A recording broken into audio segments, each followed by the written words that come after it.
Wewe ukiwa mwana youth ambaye ameokoka, jifundishe kungojea Mungu hata akikawia. Mpaka unaambia watu, yes, I'm suffering, but I'm waiting for God. Hata ukiambiwa na mtu ya kwamba kuna mtu wako hapa Isiri, anaonea mtu kila kitu. Vitu vingine wewe unakataa kama mtu mzima. Nasema siwezi kuangalia hii.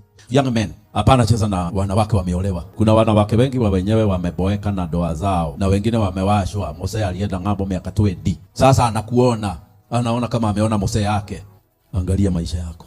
Hapana, amini hii mwili yako sana. Na especially ladies, wale watu wako hapa. Kama hakuna mwanaume amewahi kuguza mwili wako, you may not know the power that is in your body. Itasahau kama kuna akibisho, kama kuna CFF, kama kuna Yesu, kama kuna Holy Spirit, utakumbuka baadaye. Biblia inasema usiamushe mapenzi mpaka wakati wake. If you start love before it's time, you will cry tears. Hata ukiona mtu akukuoa akwambie wewe ninakupenda, usikubali kujicommit kwa mapenzi mpaka kwanza uone ya kwamba kuna sure protection for your future and your life.